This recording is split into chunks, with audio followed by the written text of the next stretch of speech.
अमरावती की सांसद नवनीत राणा ने विधायक रवि राणा और विधायक बच्चू कडू के बीच चल रहे विवाद पर पहली बार अपनी प्रतिक्रिया दी। उन्होंने रवि राणा और बच्चू कडू से अनुरोध किया कि आपसी विवाद को छोड़ नागरिकों के प्रलंबित मुद्दों को सुलझाएं। नवनीत राणा ने दोनों से अपने मतभेदों को एक तरफ रख नागरिकों के हित में काम करने की अपील की। ही अमरावती जिल्ह्याचे दोन्ही आमदार बच्चू कडूजी आणि आमदार रवि राणाजी जेही त्यांचे मिसअंडरस्टँडिंग मिसकम्युनिकेशन आहे, जे मतभेद या गेल्या काही 4-5 दिवसापासून सगळे लोक पाहत आहे, मी त्यांना दोघांना ॲज ए खासदार अमरावती जिल्ह्याची एवढी विनंती नक्की करन की गेल्या 2.5 वर्ष आपले पूर्ण जिल्ह्याचं खूप मोठं नुकसान झालेलं आहे। कारण आत्ता ती सक्षम सरकार आपल्या पाठीशी आहे। डिप्टी सीएम साहेब देवेंद्र फडणवीस जी आहे, एकनाथ शिंदे जी आपल्या पाठीशी आहे। तर मी त्यांना विनंती करीन माझ्या जिल्ह्याचे लोकांचे वतीने की आपण सगळे एकत्रित आलो पाहिजे आणि जनतेचे जे प्रश्न आहे ते मार्गी कसे लागीन त्यासाठी आपण सगळ्यांनी काम केलं पाहिजे। कारण गेल्या 2.5 वर्षामध्ये बरेचसे प्रश्न आपले रखडलेले होते आणि आज सगळे पूर्ण करून आपल्या जनतेला आपण न्याय दिला पाहिजे। म्हणून मी दोन्ही आमदारांना विनंती करन ॲज ए खासदार की सगळे मतभेद सोडून सगळे एकत्रित येऊन अपन जनतेला न्याय दिला पाहिजे, त्याच्यासाठी आपण विचार केला पाहिजे। अमरावती की राजनीति में पिछले कुछ दिनों से कडू बनाम राणा विवाद पूरे राज्य में सुर्खियों में रहा। गुरुवार को बच्चू कडू ने सभी घटनाक्रम पर अपनी प्रतिक्रिया देते हुए कहा कि मैं रवि राणा की धमकियों से घबराता नहीं, वैसे मुझे विवाद बढ़ाना नहीं है, इसीलिए अब मुद्दे को खत्म कर चुका हूँ। राहिला प्रश्न राणाचा, तर आता तो प्रश्न मिटला आहे। त्यांनी उगाच आता जी काही धमकी भरली त्याला घाबरणारा बच्चू कडू नाही आहे। मी एकटाच फिरत असतो आणि मी सांगितलं आहे 5 तारखेला जर त्याला मारायची इच्छा असेल तर त्यांना यावं, मी फुल घेऊन तयार आहो। मी 5-6 तारखेला 3-4 दिवस कुरळलाच आहे, त्यांनी यायला काही हरकत नाही आणि मला तो वाद वाढवायचा नाही आहे। आणि खून लाल रक्त सगळ्याच्या सांगत असतं ना, त्यानं मला त्याची भीती पण वाटत नाही आणि मला त्याकडे लक्ष पण द्यायचं नाही आहे। मी कार्यकर्त्यांना आवाहन करतो का आपण आपली सगळी ऊर्जा आपली ताकद सगळी सामान्य माणसासाठी उभी करा, याकडे लक्ष देऊ नका, कोणी कॉमेंट्स करू नका, त्यांच्या विरोधात पण कॉमेंट्स करू नका। त्यांनी दिलगिरी व्यक्त केली, आपण त्याचे आभार मानले आणि त्याच्यामुळे हा विषय आता लांबवण्यात काही अर्थ नाही। Republican Party of India Kharat गट के राष्ट्रीय अध्यक्ष सचिन खरात ने विधायक बच्चू कडू को स्वाभिमान को जीवित रखने और राजनीति और जीवन में मूल्य बनाए रखने की सलाह दी। पिछले दिनों बच्चू कडू बनाम राणा विवाद पर अपनी प्रतिक्रिया देते हुए सचिन खरात ने कहा कि रवि राणा का 1 नवंबर वाला ट्रेलर तो फ्लॉप हो गया। माननीय बच्चू कडू साहेब, आपण म्हणाले माननीय आमदार रवि राणा यांनी घरात येऊन मारण्याची भाषा केली आहे। माननीय आमदार बच्चू कडू साहेब, आपण सतत राज्यातील जनतेला सांगा होता की माझा निर्णय हा कार्यकर्ता घेत असतो, त्यासाठी मी सभा घेणार आहे आणि सभेनंतर 1 तारखेला ट्रेलर आणि 15 दिवसांनी पिक्चर दाखवणार आहे। परंतु माननीय बच्चू कडू साहेब, तुमचा ट्रेलर तर फ्लॉप झाला हे राज्यातील जनतेला माहीत आहे। माननीय बच्चू कडू साहेब, परंतु देवेंद्र फडणवीस यांनी तुमच्याबद्दल बोलताना एक विधान केलं आहे। विधान म्हणजे मी त्यांना एक फोन केला आणि ते गुवाहाटीला निघून गेले, याच्याबद्दल तर आपण काहीच बोलले नाही जनतेला, राज्यातील जनतेला आपण काहीच सांगितलं नाही। माननीय बच्चू कडू साहेब, आता सुद्धा तुम्ही रवि राणा यांनी जे तुमच्याबद्दल वक्तव्य केलं आहे याबद्दल तुम्ही देवेंद्र फडणवीस यांची भेट घेणार आहे असे समजते। माननीय बच्चू कडू साहेब, थोडा तरी आपण स्वाभिमान जिवंत ठेवा। राजकारणामध्ये आणि सामान्य जीवनामध्ये मूल्य जपायचे असतात, ते जपा, असं आवाहन Republican Party of India Kharat पक्ष आपल्याला करत आहे। अमरावती शहर में दिन ब दिन चोरी की घटनाएं बढ़ती जा रही हैं। चोर दोपहिया वाहन और घरों में चोरी के साथ मंदिरों को भी निशाना बना रहे हैं। शहर के फ्रीजरपुरा थाना अंतर्गत मोतीनगर क्षेत्र के हनुमान मंदिर में 2 चोरों ने बड़े चोरी को अंजाम दिया। चोरों ने मंदिर की दान पेटी तोड़कर उससे नकद चुराकर भाग निकले। अमरावती शहर के फ्रेजरपुरा पुलिस थाना अंतर्गत पूनम शोरूम के बगल में स्थित हनुमान का मंदिर बहुत पुराना है। इस मंदिर में साल भर धार्मिक आयोजन होते रहते हैं, जबकि हनुमान जयंती पर भी इस मंदिर में बड़ा आयोजन होता है। इस मंदिर में आने वाले भक्त यहाँ की दान पेटी में अपनी श्रद्धा से कुछ दान करते हैं। वैसे शहर के भीड़ भाड़ वाले इलाके में होने से इस मंदिर में सुबह और शाम के समय रौनक रहती है, लेकिन रात में सन्नाटा रहता है। इसी का फायदा उठाते हुए बाइक सवार 2 चोरों ने मंदिर में चोरी को अंजाम दिया है। घटना वाले दिन 2 चोर दुपहिया पर आए और मंदिर के पीछे अपने दुपहिया वाहन खड़े किए।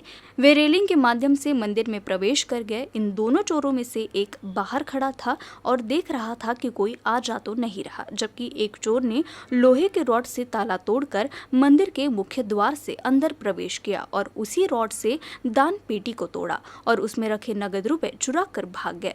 चोरी की ये वारदात मंदिर में लगे सीसीटीवी फुटेज में कैद हुई है। इस चोरी के कुछ घंटे बाद उसी इलाके में रहने वाले एक बुजुर्ग जब सुबह दर्शन के लिए मंदिर में आए तो उन्हें दान पेटी टूटी हुई दिखाई दी। तत्काल इसकी जानकारी पुलिस को दी गई, जिसके बाद पुलिस ने सीसीटीवी फुटेज के आधार पर चोरों की तलाश शुरू कर दी है।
तिवसा तहसील को आपदा प्रभावित घोषित करने की मांग को लेकर तिवसा से गुजरने वाले राष्ट्रीय राजमार्ग पर गुरुवार को पूर्व मंत्री यशोमती ठाकुर के नेतृत्व में रास्ता रोको आंदोलन किया गया। तिवसा तहसील को आपदा प्रभावित घोषित किया जाए और वरखेड़ के किसानों को बारिश से हुए नुकसान का मुआवजा दिया जाए, ऐसी मांगे करते हुए यशोमती ठाकुर के नेतृत्व में रास्ता रोको आंदोलन किया गया। इस दौरान सैकड़ों कांग्रेसी कार्यकर्ता सड़कों पर उतर आए और शिंदे सरकार के खिलाफ जमकर नारेबाजी की। इस बीच तिवसा पुलिस ने धरना स्थल पर कड़ी सुरक्षा व्यवस्था की थी। इसके अलावा अतिरिक्त पुलिस बल भी यहां तैनात किया गया था।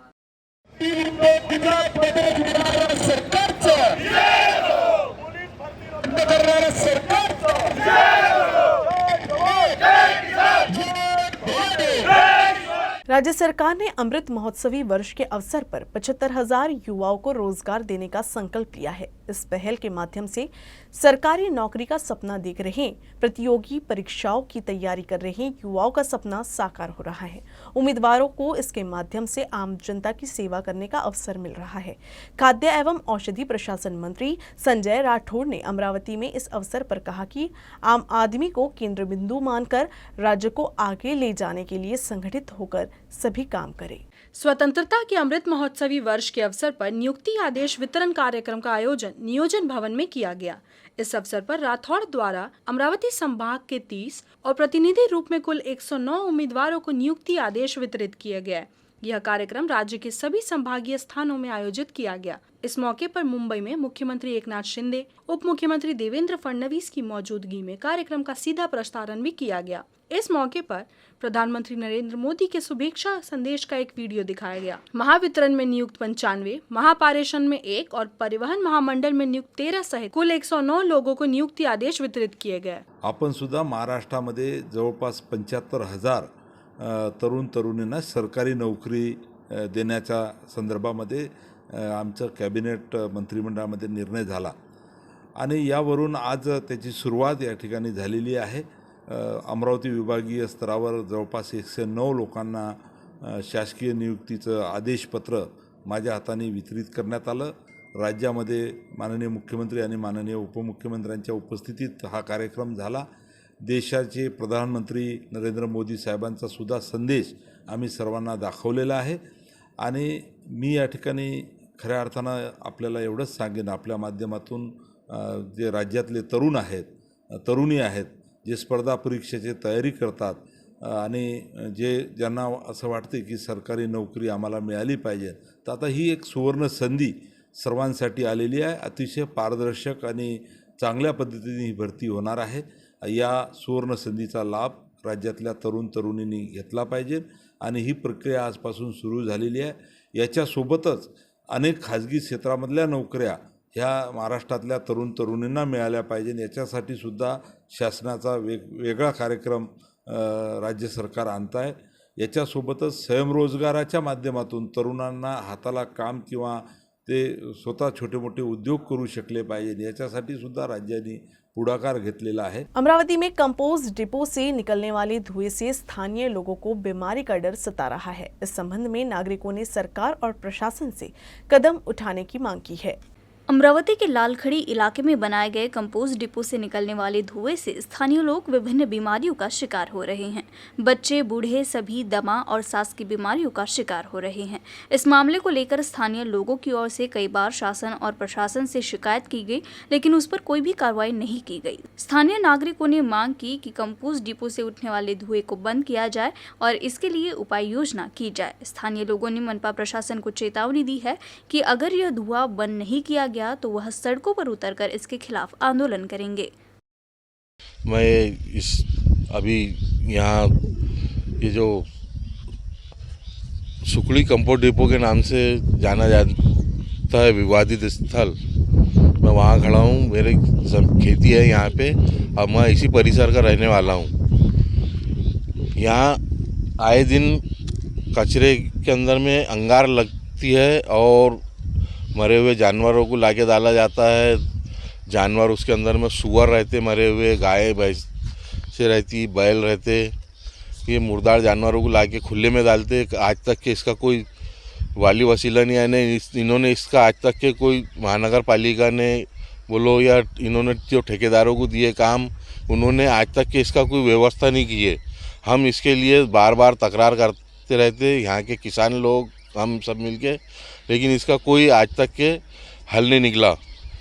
और लगातार ये 22 अक्टूबर से दिवाली के 2 दिन पहले से अंगार लगी हुई है और अभी तक के बुझने का नाम नहीं ले रही, जिससे पूरे परिसर अमरावती यानी इधर से लगी हुई बस्तियों में लालखड़ी, इधर से केवलेवाड़ी, ये महाजनपुरा, ये वगैरह हैदरपुरा, रहमत नगर, रोशन नगर, ये परिसर पूरे धुएं में भरे रहते. यहाँ से लसनापुर, सुकली तक के धुआं ही धुआं रहता. शाम में इस तरफ पलटता, दिन में बस्ती की तरफ रहता. और इसके ऊपर में महानगर पालिका को, प्रदूषण कंट्रोल बोर्ड को और ये जो है NGT जिसको बोलते हैं नेशनल ग्रीन लबादा, उस डिपार्टमेंट को हमने लगातार कंप्लेंट दिए है.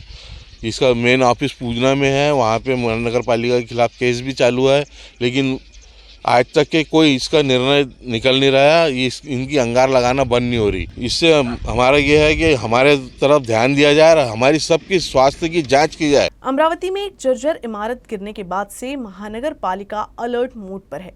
महानगर पालिका ने शहर में जर्जर भवन को गिराने की योजना बनाई है. जहां रविवार को एक जर्जर इमारत के गिरने से 5 लोगों की दर्दनाक मौत हो गई थी, वहीं गुरुवार को उस दुकान को पूर्ण रूप से गिरा दिया गया. कुछ देर तक दुकानदारों ने दुकान को तोड़े जाने का विरोध किया, लेकिन महानगर पालिका ने अपना काम जारी रखा और दुकानों को ध्वस्त कर दिया. जिस समूह में शहर की जर्जर इमारतें 70 साल से अधिक पुरानी हैं, उसके अनुसार कार्रवाई शुरू की गई. C1 यानी बेहद खतरनाक श्रेणी की इमारतों को धराशायी कर दिया जाएगा. इसके लिए महानगर पालिका की ओर से 3 टीमों का गठन किया गया है. 3 नवंबर से ये टीमें तेज गति से काम करना शुरू कर देंगी. जोन नंबर 2 में सर्वाधिक 25 जर्जर भवन है. बुधवार को महानगर पालिका ने राजापेट से शंकर नगर मार्ग पर जर्जर भवन पर बुलडोजर चलाया. भविष्य में शहर में प्रभात चौक की घटना की पुनरावृत्ति न हो, इसके लिए महानगर पालिका प्रशासन से सख्त रुख अख्तियार कर लिया है.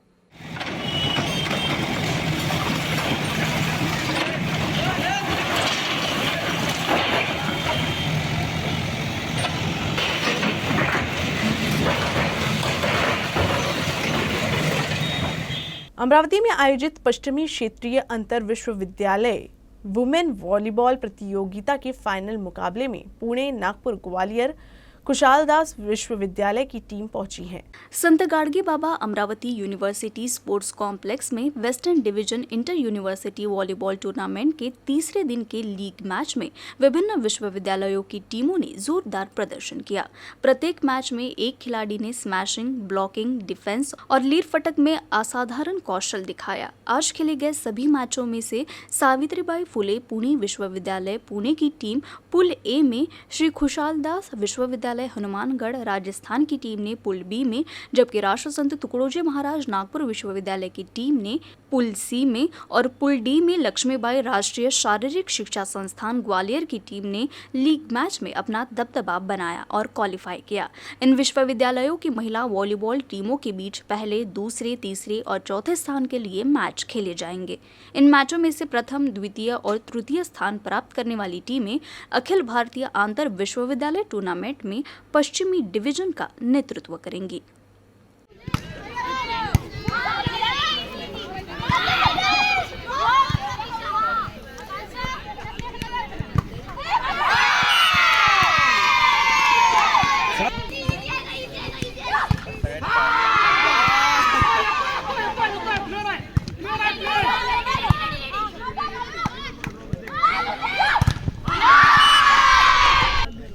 अब हम चलते हैं कोर्ट नंबर 1 पर लाइव।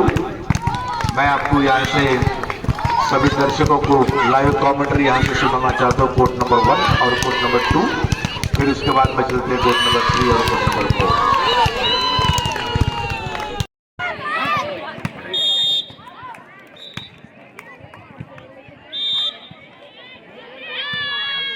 होता है क्योंकि दोनों भी टीम तगड़ी टीम है और देखना है किस प्रकार से खेलते हैं।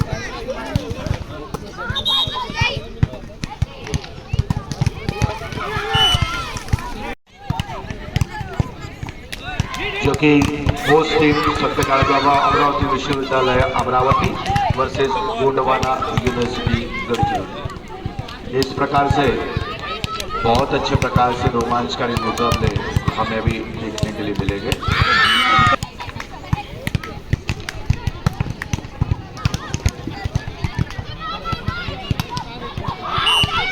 मिल सकते हैं। हम उम्मीद बरकरार करते हैं कि ऐसे मुकाबले आज तक कभी अमरावती विश्वविद्यालय के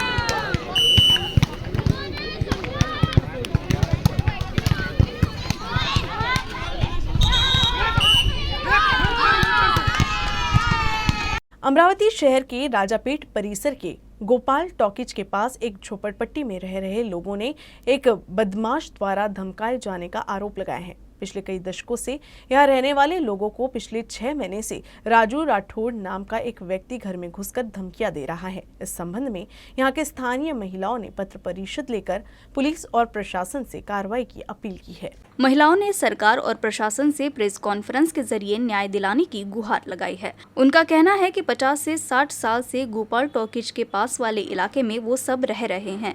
अब तक किसी ने परेशान नहीं किया, लेकिन अब इस जगह पर राजू राठौड़ नामक एक शख्स पिछले 6 महीने से अतिक्रमण होने की बात कहकर परेशान करने की कोशिश कर रहा है। इस संबंध में पुलिस आयुक्त को भी निवेदन दिया गया है, लेकिन उन्होंने कोई कार्रवाई नहीं की।